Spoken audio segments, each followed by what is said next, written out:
What he discovers is an ancient vault that hasn't been opened for over a century, and when he finally manages to unlock its heavy door, what's inside leaves him trembling and speechless. Michael Anderson had been plowing the same fields in rural Montana for over 2 decades, but nothing could have prepared him for what his tractor blade struck that crisp autumn morning. The loud, metallic clang that rang through his cabin was unlike anything he'd heard before. Definitely not the usual sound of hitting a rock or old piece of farm equipment. The vibration had traveled up through his entire tractor, strong enough to rattle the family photo he kept clipped to his dashboard. Killing the engine, Michael sat for a moment in the sudden silence, staring at the freshly turned soil behind him. 20 years of working this land had taught him every sound his equipment could make. He knew the dull thud of striking a buried boulder, the sharp crack of hitting an old fence post, even the hollow echo of uncovering one of the irrigation pipes his grandfather had installed decades ago. But this sound was different, almost melodic, like striking a massive bell buried in the earth. As he climbed down from his tractor, the crisp Montana air bit at his cheeks. It was early October, and the morning frost still clung to the shadowed areas of his field. Michael's boots sank slightly into the soft earth as he made his way to where his plow had struck the mysterious object. Kneeling in the soil, he began, brushing away loose dirt with his calloused hands. His fingers soon met something smooth and cold, too smooth to be natural. Scraping away more soil revealed what appeared to be a curved metal surface, its dark patina suggesting it had been buried. For many years, the more dirt he cleared, the larger the metal structure appeared to be. This was no lost piece of farm equipment or forgotten machinery. This was something else entirely. Michael's heart began racing as he expanded his search area. The metal surface continued in both directions, disappearing into the unplowed soil. Standing up, he could now make out a slight depression in his field, a barely noticeable dip that he'd driven over countless times without giving it a second thought. But now, with part of its secret exposed, he could see how the ground gently sloped in a perfect circle, about 20 feet in diameter. Using a shovel from his tractor, Michael began to dig more systematically around the metal surface. After 30 minutes of careful excavation, he had uncovered what appeared to be the edge of a massive circular plate, like a giant manhole cover, but far larger and more elaborate. Around its circumference, he could make out strange markings. Not quite letters, but definitely man-made symbols that had been carefully carved into the metal. The discovery filled him with equal parts excitement and unease. His family had owned this land for 4 generations, since his great-grandfather had first homesteaded it in the late 1800s. They'd worked every inch of these fields, or so he'd thought. How had something this large remained hidden for so long? And more importantly, why was it here? As the morning sun climbed higher, casting long shadows across his partially excavated find, Michael's mind raced with possibilities. Could this be some sort of old storm shelter, a forgotten water cistern, or something else entirely? The elaborate symbols around the edge suggested this wasn't just some utilitarian structure. Someone had taken great care in its construction, and had clearly meant for it to remain hidden. Taking out his phone, Michael tried to photograph the symbols, but the morning light cast awkward shadows that made them difficult to capture clearly. He'd need better equipment and probably more help to properly uncover whatever this was. Yet something made him hesitate before calling anyone. This was his land, his discovery. He wanted to understand what he'd found before word got out, and others started showing up with their own ideas about what should be done. Looking back at his tractor, Michael knew he should continue with his day's work. The autumn harvest waited for no one, and he had acres left to plow. But the pull of this discovery was too strong to ignore. 20 years of the same routine, the same struggles to keep his family farm afloat in an increasingly challenging economy. And now this mystery had literally emerged from the ground at his feet. Little did Michael know that his decision to investigate further would set in motion a chain of events that would not only change his life forever, but would also unravel a century-old mystery that had been quietly resting beneath his family's farm all along. What lay beneath that metal surface would challenge everything he thought he knew about his family's history and force him to question whether some secrets were better left buried in the past. The Anderson family farm had once been the pride of Whitefish Valley, Montana. Standing at the edge of his partially plowed field, Michael could still picture how it looked in his childhood. Rows of gleaming equipment, bustling farmhands, and silos full to bursting with grain. His father, James Anderson, had been known throughout the county not just for his bumper crops, but for his innovative farming techniques that seemed to coax more yield from the soil than anyone thought possible. But those glory days were long gone. Now at 48, Michael found himself struggling to keep even a fraction of the farm's former acreage productive. The rusted equipment in his barn told the story better than words could. Repairs made with spare parts and baling wire, machines, nursed along well past their retirement age because new ones were far beyond his means. The morning's discovery of the mysterious metal structure had interrupted his desperate attempt to prepare the last viable field for winter wheat. A crop he couldn't even afford to plant without another high-interest loan from the bank. Walking back to his tractor, Michael's boots left deep impressions in the soil as he passed the old maple tree where his grandfather had built a tire swing. The tree still stood, but the swing was long gone, much like many other pieces of his family's legacy. The drought 3 years ago had forced him to sell off the eastern parcels, land that had been in his family since his great-grandfather Heinrich Anderson had first homesteaded here in 1889. The memory of signing those papers still kept him awake at night. Inside the tractor's cabin, Michael picked up the worn leather journal he always kept nearby. It had belonged to Heinrich, passed down through generations, along with the farm itself. The pages were filled with detailed observations about the land, weather patterns, and farming techniques, written in his great-grandfather's careful hand. But there was something else, too, something Michael had never quite understood. Scattered throughout the journal were cryptic references to what Heinrich called the guardian beneath and the trust we must protect. Michael had always assumed these were just poetic ways of describing the soil itself, the foundation of any farmer's livelihood. But now, with that massive metal structure lying partially exposed in his field, those mysterious phrases took on a new significance. Could Heinrich have known about whatever lay buried in the earth? And if so, why hadn't he ever told anyone about it? The financial pressure of recent years had left little time for family mysteries. The bank's latest letter lay crumpled in his pocket, a final notice that made it clear his options were running out. Modern farming was a game of scale, they'd told him. Small family operations like his were becoming increasingly unsustainable. The mega farms were buying up all the struggling properties in the valley, consolidating them into massive operations run more like factories than traditional farms. Last month, Thompson Agricultural Industries had made what they called their final generous offer to buy him out. The figure would have cleared his debts with enough left over to start fresh somewhere else.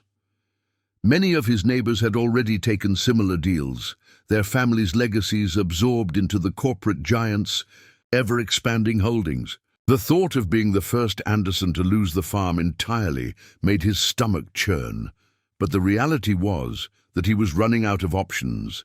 His daughter Sarah's college acceptance letter was pinned to the tractor's sun visor, a bittersweet reminder of both pride and pressure. She'd earned a scholarship to study agricultural science at Montana State, but even with financial aid, the remaining costs were more than he could manage. Sarah had offered to defer her enrollment and stay to help on the farm, but Michael refused to let his struggles hold her back from her dreams. The farm's decline hadn't happened overnight. Like erosion wearing away at riverbanks, it had been a gradual process. First came the rising costs of equipment and supplies. Then the droughts hit, forcing him to invest heavily in irrigation systems just to maintain minimal yields. The loans piled up, each one carrying a higher interest rate. Then the last as his credit rating deteriorated. The final blow had been the collapse of grain prices 2 seasons ago, leaving him unable to even cover his operating costs. Looking out across his fields, Michael could see the encroachment of Thompson's corporate operation on the horizon. There, massive grain elevators rising like modern pyramids against the Montana sky. Their offers had become increasingly aggressive, and their representatives never failed to remind him that his situation would only get worse. The age of the family. "Farm is over," they'd tell him, as if reciting a natural law as inevitable as gravity. The discovery of the mysterious metal structure had interrupted his morning routine of worry and resignation. For the first time in years, he felt something different, a spark of curiosity and possibility that pushed his financial concerns temporarily to the background. Whatever lay buried in his field had been there for generations, waiting. Perhaps it had been waiting specifically for him. Checking his watch, Michael realized he'd spent over an hour contemplating his situation instead of continuing with his plowing. Time he couldn't really afford to waste. But as he reached for the tractor's ignition, his hand hesitated. The bank's deadlines and Thompson's pressures suddenly seemed less urgent compared to the mystery literally unearthed before him. He had a feeling that what lay beneath that metal surface might change everything, for better or worse. Michael sat in his tractor for several long moments weighing his options. The practical part of his mind, the farmer's mindset that had been drilled into him since childhood, urged him to continue with his plowing. Winter wheat needed to be planted within the next 2 weeks if it had any chance of establishing itself before the harsh Montana winter set in. Every hour spent investigating this strange discovery was time taken away from the farm's already precarious operation. But there was another voice in his mind, growing stronger by the minute. It whispered of opportunity, of destiny, of mysteries that had waited generations to be uncovered.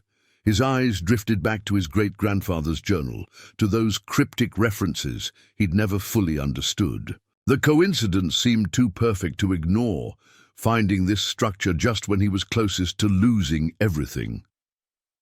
Climbing down from the tractor again, Michael walked back to the partially exposed metal surface. The morning sun had risen higher now, and the strange symbols carved around its edge seemed to shimmer with an almost ethereal quality. He traced one with his finger, feeling the precision of its carving. This was no crude marking. Whoever had created this had done so with great skill and purpose. Taking out his phone, Michael hesitated before making a call. His first instinct was to contact Bill Henderson, the local historian who'd written several books about the valley's settlement. Bill would be fascinated by this discovery, but Michael knew that calling him would mean opening the floodgates. Once word got out, his quiet family farm would become a circus of historians, archaeologists, and curiosity seekers. More importantly, it would certainly catch the attention of Thompson Agricultural Industries, who would likely use any disruption to his farming operation as leverage to force a sale. There was also the matter of regulations.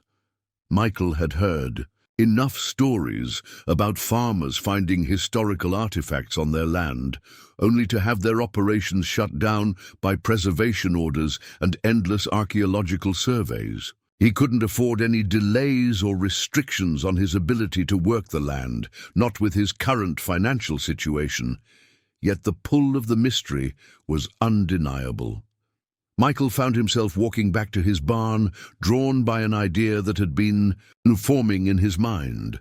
His grandfather had been something of a collector of old mining equipment, and somewhere in the cluttered building was a metal detector he'd used to hunt for abandoned claim markers in his retirement years.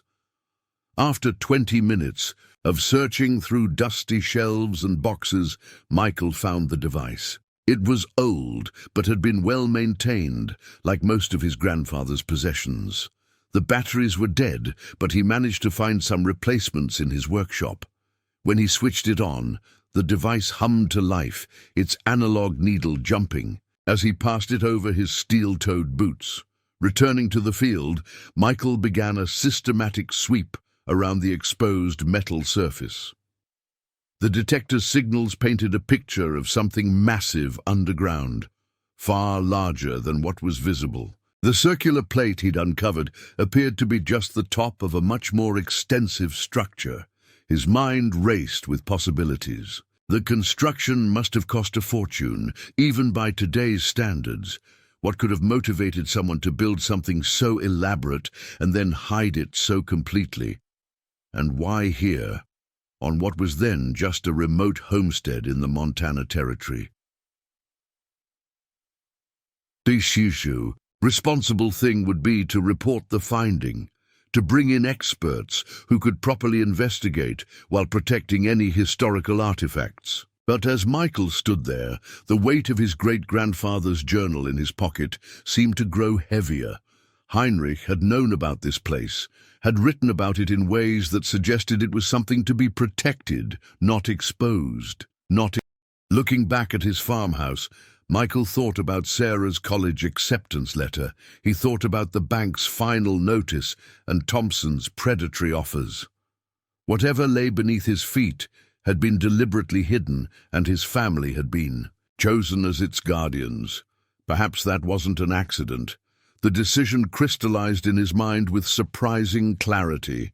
He would investigate this himself, at least initially. If he found something dangerous or of vital historical importance, he could always bring in the authorities later. But first, he needed to understand what his great-grandfather had considered important enough to bury and protect. Walking with renewed purpose to his truck, Michael began loading tools he might need: shovels, work lights, his old climbing ropes from his college rock climbing days, and a battery-powered angle grinder. He also grabbed his grandfather's old Polaroid camera. If he was going to document this, he wanted to do it in a way that couldn't be traced or shared electronically. As he worked, Michael formulated a plan. He would wait until dusk to begin the serious excavation.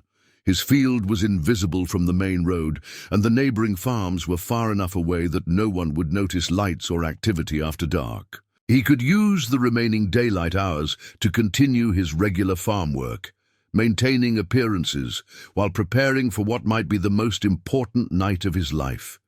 The decision felt both terrifying and right. For years, he'd been a passive participant in his farm's slow decline, watching helplessly as forces beyond his control stripped away his family's legacy piece by piece. But this discovery, whatever it might lead to, was something different. For the first time in years, he felt like he was taking control of his destiny. Checking his watch one last time, Michael climbed back into his tractor. He would finish plowing the unaffected parts of his field, keeping to his normal routine. But as the machine rumbled to life, he felt a profound shift in his perspective. The day's farming tasks were no longer just about survival. They were cover for something far more important. Whether that something would prove to be his salvation or his undoing remained to be seen, but he was committed to finding out. As dusk settled over the Montana Valley, Michael parked his truck strategically to shield his work area from the main road. The autumn air had grown colder, and his breath formed small clouds in the beam of his headlamp. He'd spent the afternoon making preparations while trying to maintain an appearance of normalcy, even waving to Thompson's survey team as they drove past his property for their routine inspection of the neighboring farms. The metal detector had revealed that the circular plate was approximately 20 feet in diameter, and what lay beneath seemed to extend at least 15 feet down. Michael had mapped out the entire underground structure using a grid pattern, marking the boundaries with small flags he normally used to mark irrigation lines. The scale of what he'd discovered was both exciting and daunting.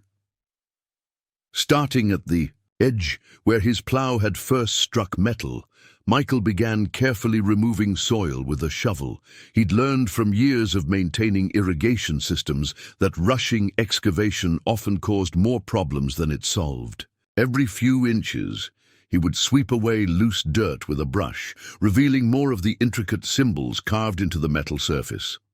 The symbols themselves were unlike anything he'd ever seen. They weren't Native American in origin, at least not from any tribes he knew had lived in this region. They weren't Chinese either, though Chinese railroad workers had been common in Montana during the time his great-grandfather settled here. The precision of the carvings suggested they'd been made with advanced tools, not crude instruments. After 2 hours of careful digging, Michael had exposed about a quarter of the circular plate. The symbols formed concentric rings around what appeared to be a central mechanism, something that looked almost like a sophisticated lock. His great-grandfather's journal had mentioned the guardian beneath multiple times, but nothing about how to access it. Taking out the Polaroid camera, Michael methodically photographed each section of exposed symbols. The flash cast harsh shadows that made the carvings stand out in stark relief. As he waited for each photo to develop, he carefully copied the symbols into a notebook, trying to detect any patterns or repetitions that might suggest a code or language. The central mechanism was particularly intriguing. It appeared to be made of a different metal than the rest of the plate, something that hadn't tarnished despite its years underground. In the beam of his headlamp, it almost seemed to glow. There were what looked like keyholes arranged in a circle, but they were unlike any keyholes he'd ever seen. Checking his great-grandfather's journal again, Michael found a passage he'd never paid much attention to before. The key lies in the sequence of stars when the first seed was planted. The words were followed by a series of numbers that he'd always assumed were crop yields or weather observations, but looking at them now, they seemed to correspond to the arrangement of symbols on the plate. Working methodically, Michael began cleaning the central mechanism with small brushes and compressed air from his workshop. Each component seemed to move slightly when pressed, like parts of an elaborate combination lock. The craftsmanship was incredible. Despite being buried for what must have been over a century, the mechanisms moved smoothly, without any sign of rust or deterioration. As midnight approached, Michael had to make another decision. He'd exposed enough of the structure to attempt opening it, but doing so would be a point of no return. Once the seal was broken, there would be no hiding the fact that someone had discovered and accessed whatever lay below. Taking out his thermos of coffee, he sat on the edge of the excavation and reviewed his photographs. The symbols seemed to tell a story, one that spiraled inward toward the central lock. Some of the sequences repeated like refrains in a piece of music. His great-grandfather's numbers might be the key to understanding their pattern. The sound of a distant vehicle caused him to quickly douse his lights. Headlights swept along the main road, then turned onto the dirt track that led to Thompson's grain storage facility. Just a night watchman making his rounds. But it was a reminder that he needed to be careful. Whatever he decided to do next would have to wait for another night. Carefully covering his work with tarps and loose hay, Michael gathered his tools. He'd made significant progress, but more importantly, he'd confirmed that this was no random structure. Someone had gone to extraordinary lengths to create this vault and ensure it could only be opened by someone who understood its secrets. As he drove home in the dark, his mind was already planning the next steps. He would need to decode the symbol sequence, understand his great-grandfather's numbers, and figure out how the locking mechanism worked. But he also knew he needed to maintain his normal farming routine to avoid arousing suspicion. Thompson's people watched the valley like hawks, always looking for signs that another family farm was failing. Tomorrow he would return to his regular farm work, but tonight, as he carefully stored the Polaroids and his notes in his grandfather's old gun safe, Michael felt a growing certainty that he was on the verge of uncovering something extraordinary. Whether it would be enough to save his farm remained to be seen, but for the first time in years he felt hope. The next few days tested Michael's resolve in ways he hadn't anticipated.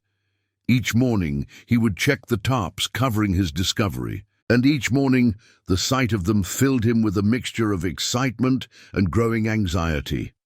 The weather forecast predicted rain by the end of the week, a development that could severely complicate his covert excavation efforts. But weather wasn't his only concern.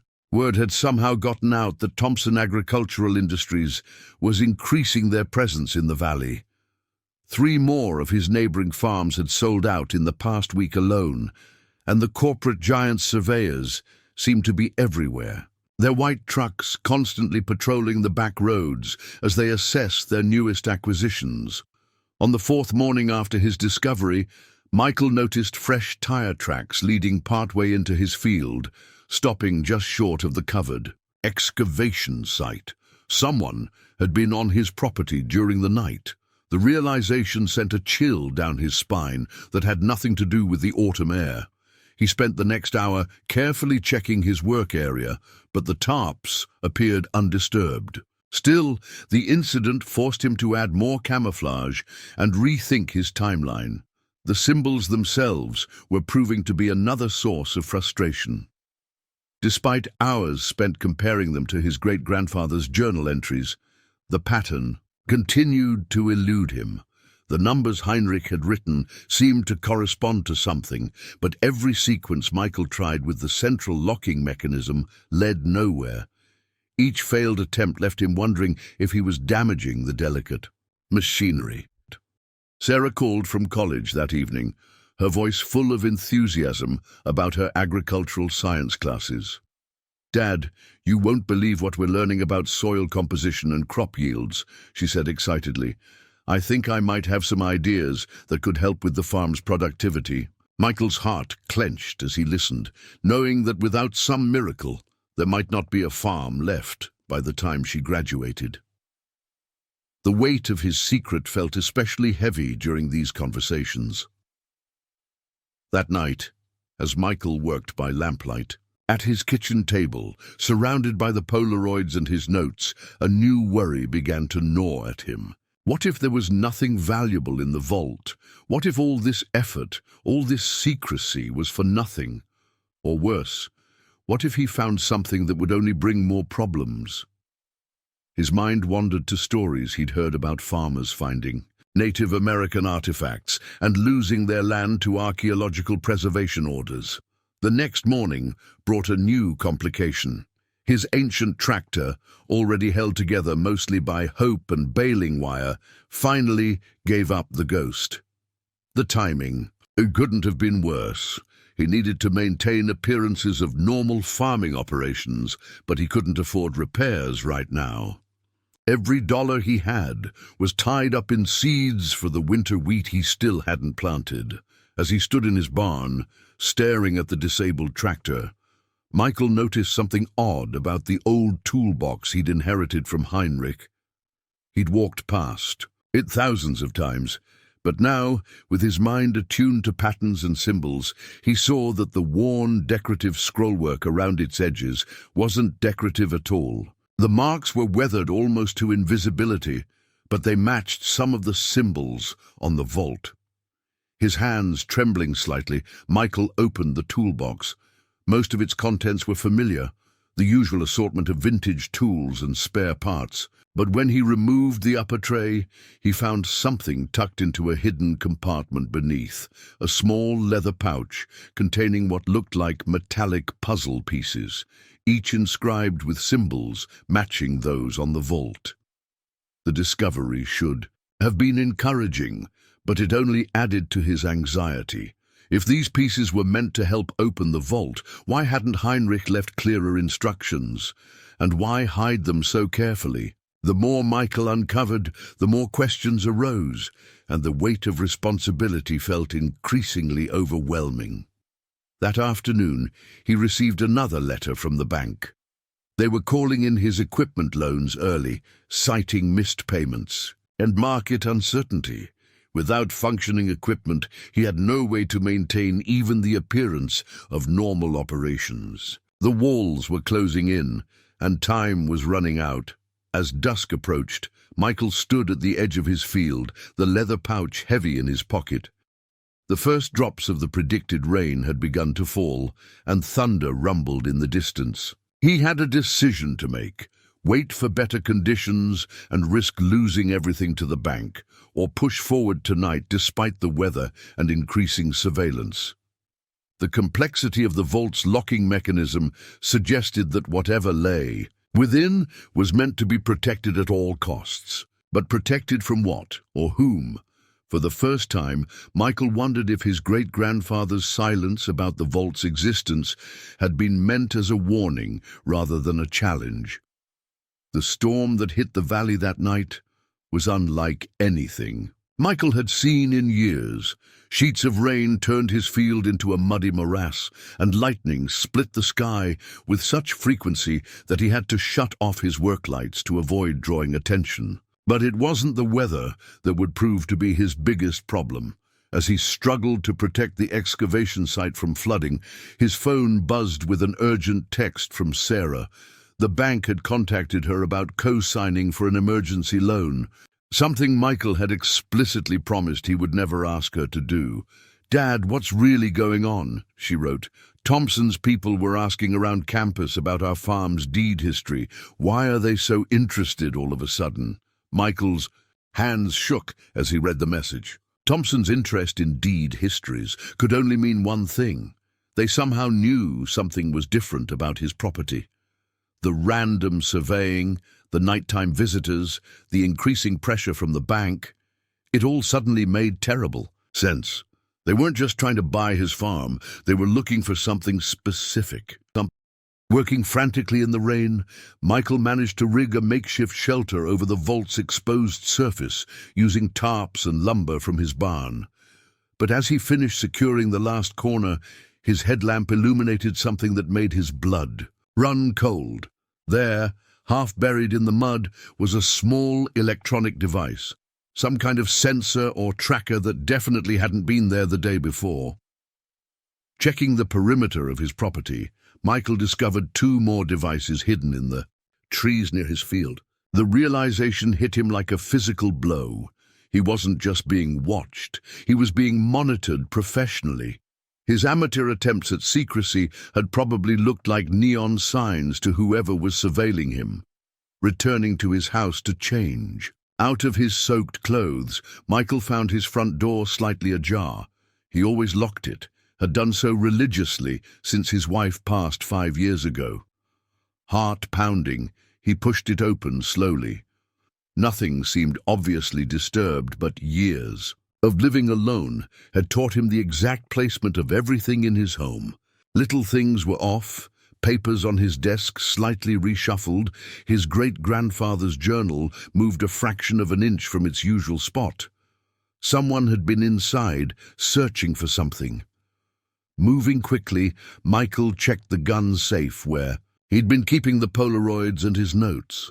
The lock showed no signs of tampering, but when he opened it, he knew immediately that the contents had been photographed or scanned. The stack of photos was ever so slightly out of alignment, and one of his notebooks was bent at a different angle.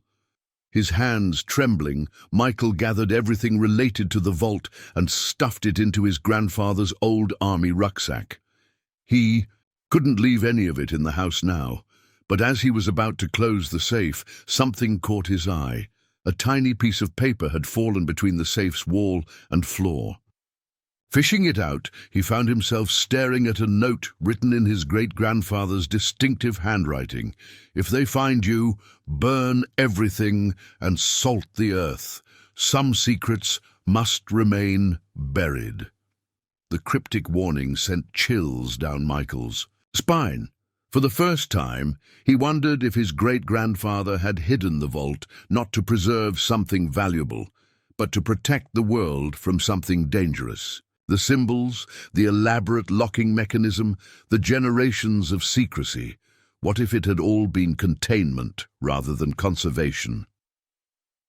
Another crack of lightning illuminated his kitchen, and in that brief flash, Michael saw a figure moving quickly.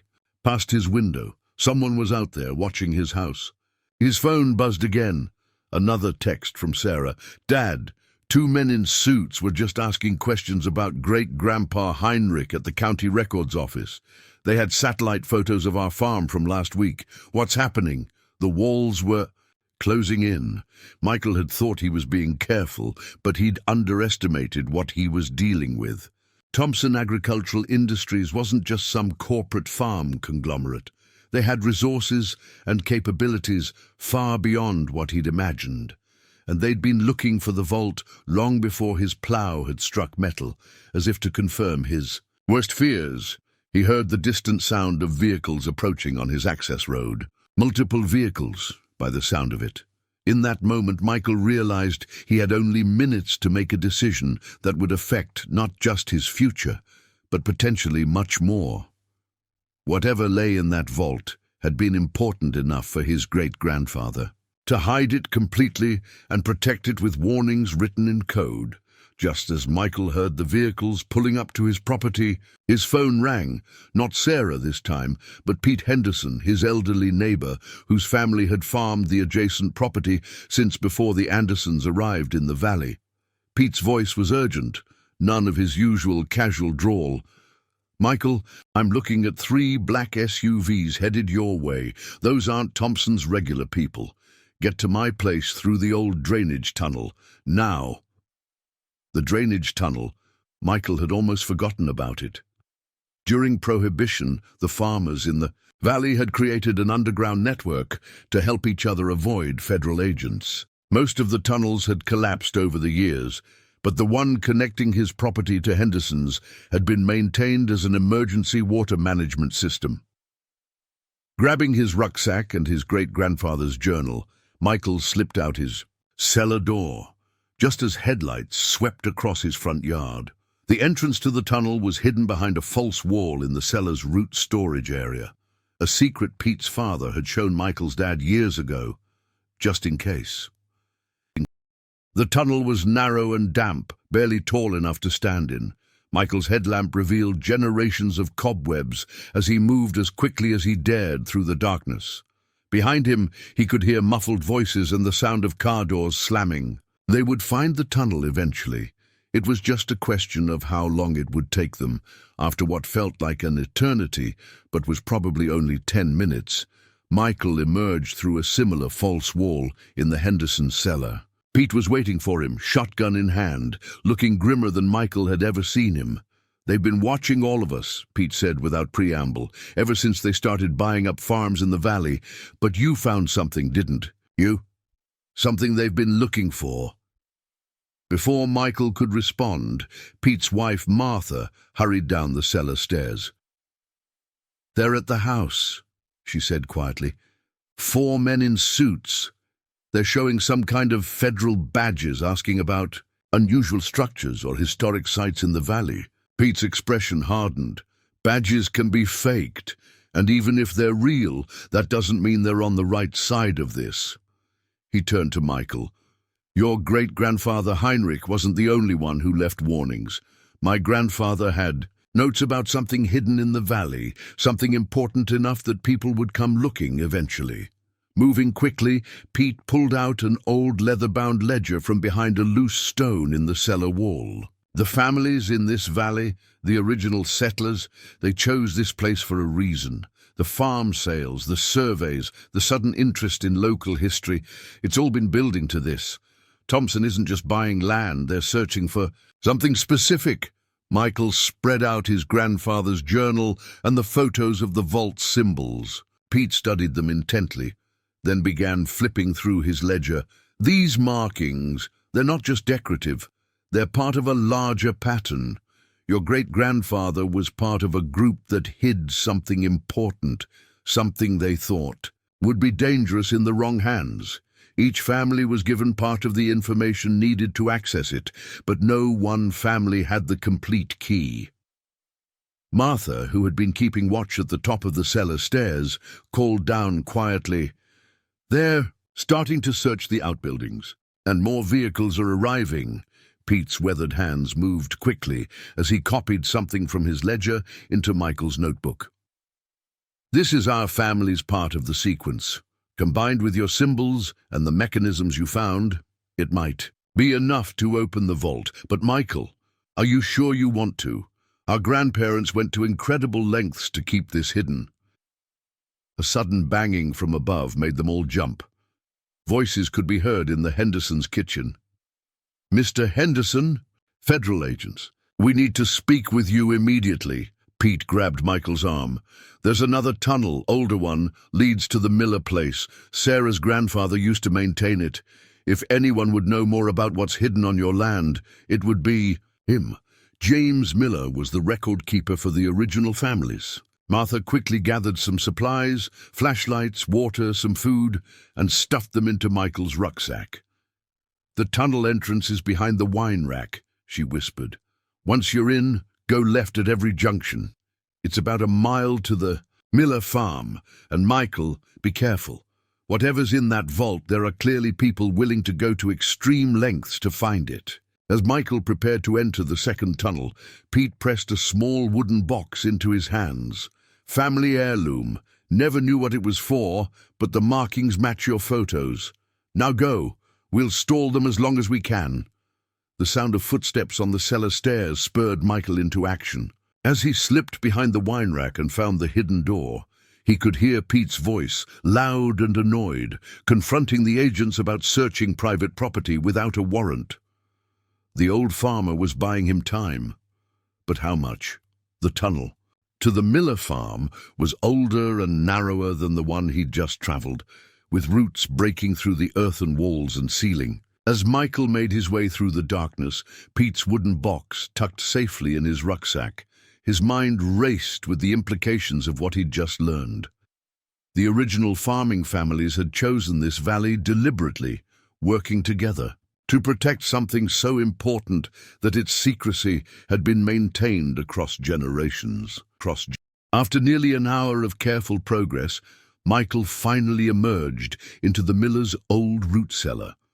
The farmhouse above had been abandoned for years, ever since James Miller's stroke had forced him to move into assisted living in town. The place was thick with dust and memories. Michael remembered coming here as a child for community gatherings, back when the valley's farming families were still a tight-knit group. Using his phone's flashlight, Michael found his way to James Miller's study. The room was exactly as he remembered it, walls lined with books and historical documents about the valley. But now, with everything he'd learned, he looked at it with new eyes. What had seemed like an old man's harmless obsession with local history might actually have been something far more purposeful. Working quickly, Michael began examining the books and papers, looking for anything that might connect to the vault or the symbols. In the beam of his flashlight, something caught his eye. A faded photograph hanging on the wall, showing the valley's original settling families. His great-grandfather Heinrich was there, standing next to Pete's grandfather and James Miller's father. But it was what they were standing in front of that made Michael's breath catch. The photograph showed a construction site, the same location where he'd found the vault. In the image, a massive circular structure was being lowered into the ground. The men in the photo were all wearing unusual medallions around their necks, each bearing symbols similar to those on the vault. Searching more urgently now, Michael found a hidden compartment behind one of the bookshelves. Inside was a leather-bound volume, its cover marked with the same symbols he'd seen on the vault. His hands trembling with excitement, he opened it and found pages of detailed diagrams and notes, all relating to the vault's construction and its intricate locking mechanism. But it was more than just technical drawings. The book contained what appeared to be a warning, written in several languages. The power within must remain sealed until the time of greatest need. To open it prematurely risks everything. The vault guards both danger and salvation, which it becomes depends on when it is discovered. As Michael studied the diagrams, things began clicking into place. The symbols weren't just decorative or even a simple code. They were part of an elaborate astronomical calculation. The sequence of stars his great-grandfather had mentioned wasn't just poetic language. It was a literal reference to stellar alignments.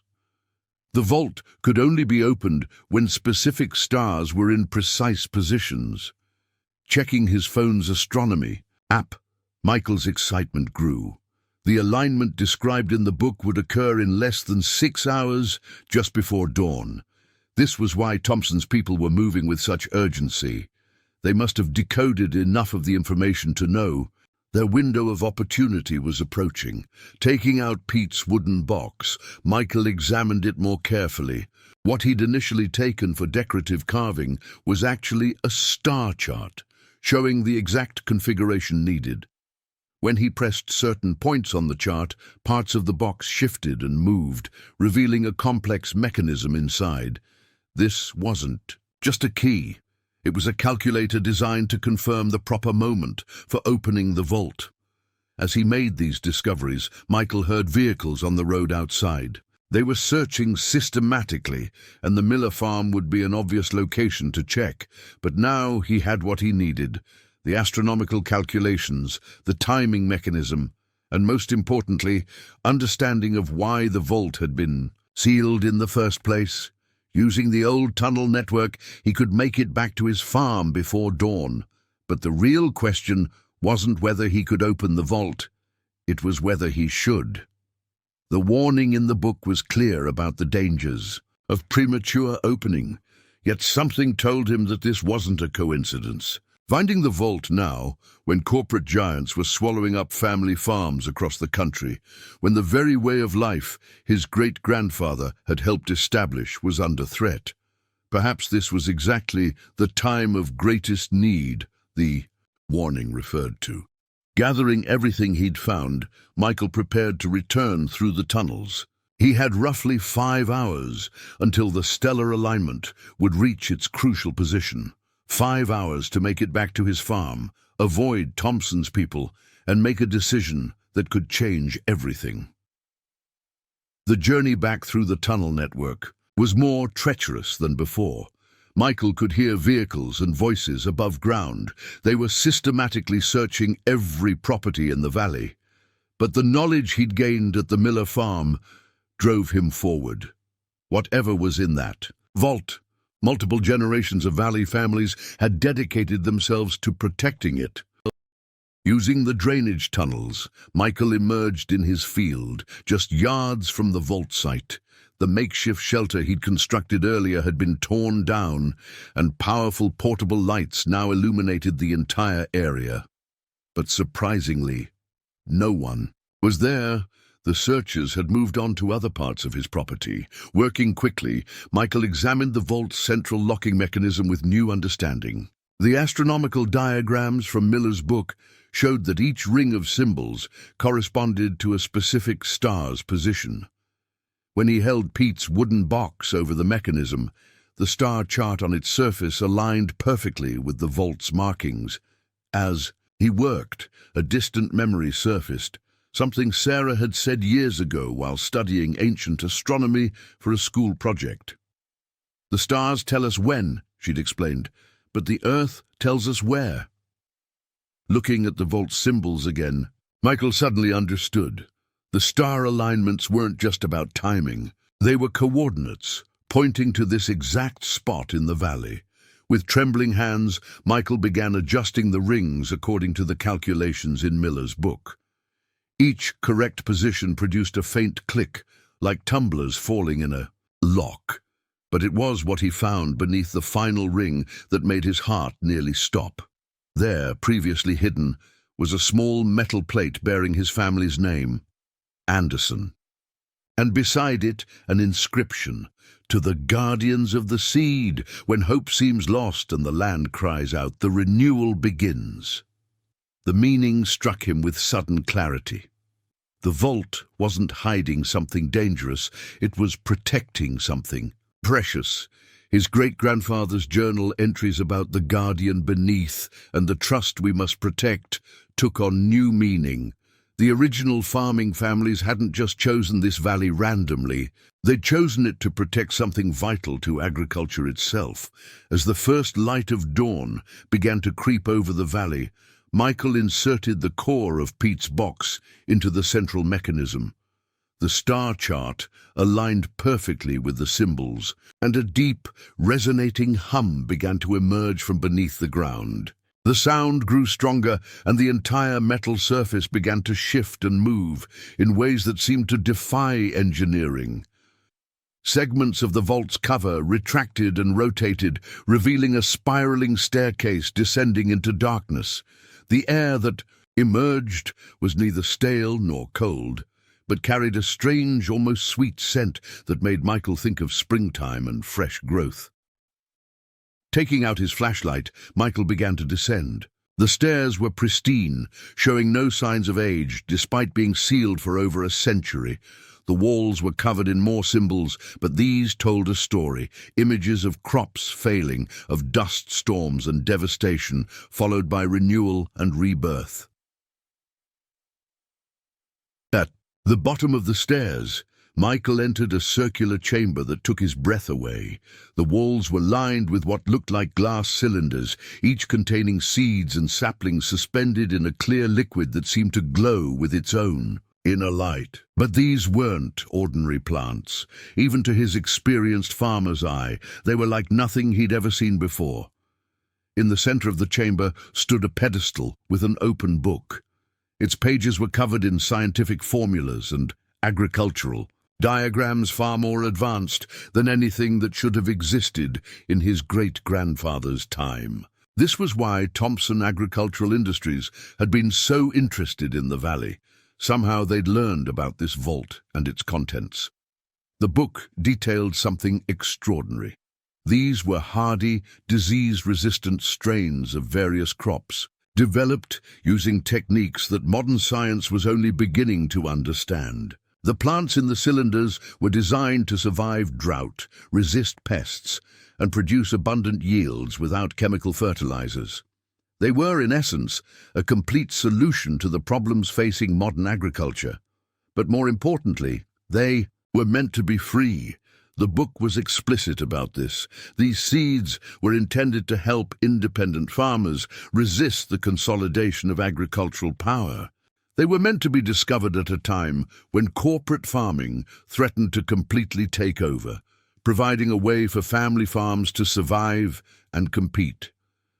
The final pages of the book contained a warning that made Michael's hands shake. This knowledge was hidden because the world wasn't ready. Those who would profit from scarcity would have destroyed it. When you find this, it means the time has come for renewal. But beware, there are still those who would prefer these secrets remain buried. The sound of vehicles approaching snapped Michael back to reality.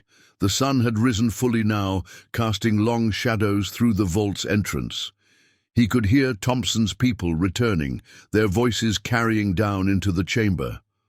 But he was no longer afraid. What he'd found wasn't just a solution to his own problems. It was hope for every independent farmer fighting to survive. Working quickly, Michael used his phone to document everything: the formulas, the seed preservation techniques, the advanced agricultural methods. He carefully collected samples from each cylinder, storing them in his rucksack, using the special containers he found in the chamber. His hands steady now. Despite the urgency of the moment, he followed the book's detailed instructions for preservation. Above, ground, he could hear Pete Henderson's voice, loud and clear. "You have no right to be here. This is private property." Other voices joined in, more of the valley's remaining independent farmers, creating a diversion. They were buying him time, just as their grandparents had worked together to protect this vault decades ago. As Michael prepared to leave the chamber, he noticed one final hidden compartment in the pedestal. Inside was a letter from his great-grandfather. "Heinrich, addressed to whoever would find the vault. To my descendant who discovers this in their time of need. What we protected here is more than seeds and science. It is hope, freely given. The corporations of our time sought to control food itself, to own the very means of survival. We could not let that happen. These seeds and the knowledge that accompanies them belong to all people. Use them wisely. Share them freely. The earth provides for all, not just the powerful few." Emerging from the vault, Michael found himself surrounded by Thompson's agents and men in dark suits. But behind them stood the valley's farmers, Pete Henderson, the Millers, the Washburns, and dozens more. Some he hadn't seen in years, but they'd all come, drawn by Pete's urgent calls and a generations-old promise to protect the vault. "Mr. Anderson," one of the suits stepped forward, "what you've found is federal property. We'll need you to turn over everything you've removed from that chamber." Michael stood straight, his great-grandfather's journal in one hand, his rucksack full of precious samples in the other. "No," he said simply, "this belongs to everyone. Just like the air we breathe and the sun that shines. You can't own it, and you can't hide it anymore." Sarah's voice cut through the tension. She'd arrived sometime during the confrontation, and now stood recording everything with her phone, live streaming to her college's agricultural science forum. "It's too late," she called out. "The formulas, the techniques, they're already uploaded. Thousands of people are seeing this right now. Agricultural students, independent farmers, researchers, everyone." The suited men's faces fell as they checked their phones, seeing the truth of her words. The secret was out. What had been hidden in the vault was already spreading across the internet, being shared by farmers and scientists worldwide. In the days that followed, the story of the vault and its contents became global news. Agricultural experts confirmed that the techniques preserved in the vault were revolutionary. Sustainable farming methods that could transform agriculture while breaking corporate monopolies on seed patents. Michael's farm became a center for learning as farmers from across the country came to study the rediscovered techniques. The Anderson family legacy had evolved from protecting the vault to sharing its knowledge. Sarah's university established a research center in the valley, dedicated to developing and freely sharing agricultural innovations. Thompson Agricultural Industries' attempt to monopolize the valley had failed, but something more important had succeeded. The vision of the original farming families who had hidden these secrets so long ago. They had preserved hope for a future where farming remained in the hands of those who worked the land. Standing in his field months later, watching new crops grow using the vault's methods, Michael finally understood the full meaning of his great-grandfather's words. Some secrets must remain buried, but only until the right time comes to let them grow.